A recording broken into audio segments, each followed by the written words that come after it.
Deborah Nkenge est journaliste. Deborah Nkenge est présidente de la FNK et ça existe depuis le mois de septembre 2018.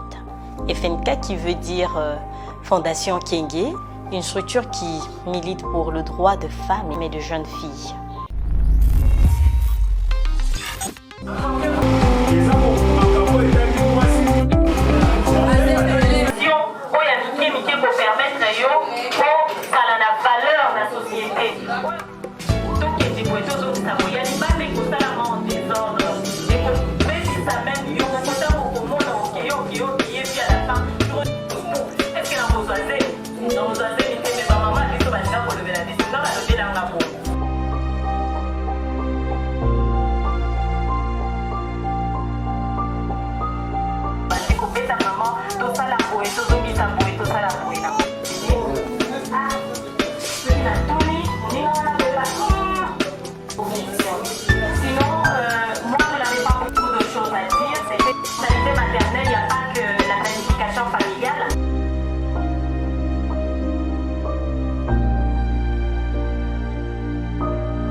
La date du 31 juillet m'inspire beaucoup de choses en tant que femme africaine.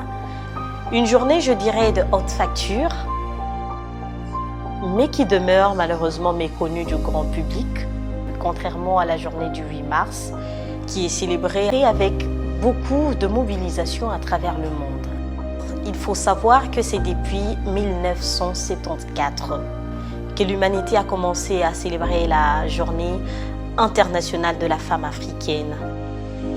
Pour la petite histoire, l'idée de créer une journée internationale particulièrement ou spécialement pour la femme noire, la femme africaine, remonte en 1962, quand les femmes de tous les continents ont ressenti la nécessité de conjuguer leurs forces et de travailler en synergie autour d'un idéal commun, celui de contribuer à l'amélioration des conditions de vie de la femme et à son émancipation.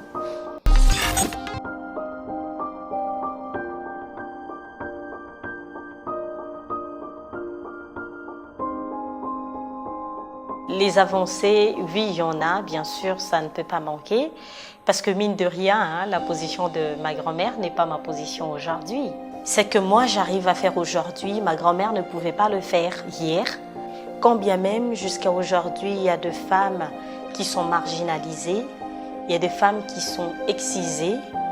Il y a encore aujourd'hui des femmes à qui on impose ou on exige la prostitution. Bref, de femmes qui continuent toujours à subir le poids de la culture. De femmes qui n'arrivent pas à prendre des décisions sur leur propre corps. Mais bon, du chemin a été parcouru, ça on doit le reconnaître. Les femmes font preuve d'audace. Les femmes ont eu à marquer leur époque. On le trouve presque partout dans les instances des décisions. Les femmes se retrouvent à la tête des institutions. Les femmes se trouvent à la tête des entreprises publiques que privées. Les femmes, on le retrouve dans tous les domaines. Il y a de femmes pilotes aujourd'hui. Il y a de femmes entrepreneurs. Il y a de femmes présidentes. Il y a de femmes ministres.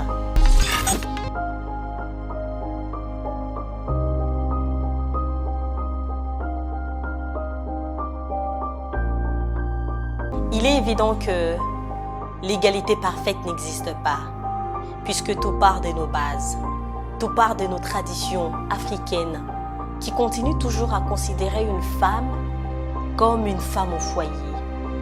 Un jugement, je dirais, associé aux stéréotypes Mais la cause féminine a évolué. Ça, c'est déjà bon. La femme africaine, aujourd'hui, particulièrement congolaise, occupe une place de choix, surtout dans l'informel, et arrive à subvenir aux besoins de sa famille, vu le chômage qui a pris une allure indescriptible. C'est elle, au fait, la femme qui est debout avant l'aurore. C'est elle qui vend du pain, de la braise, du riz. C'est elle qui fait étudier les enfants par son commerce. C'est elle qui fait presque tout aujourd'hui, à l'instar de la femme dite émancipée, qui, elle aussi, se positionne avec le temps et arrive à changer les choses par sa participation.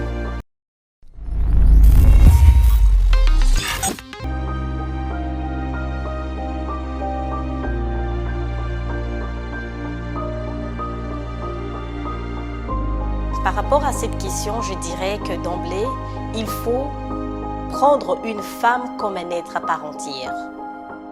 Puisque la femme d'hier est différente de celle d'aujourd'hui.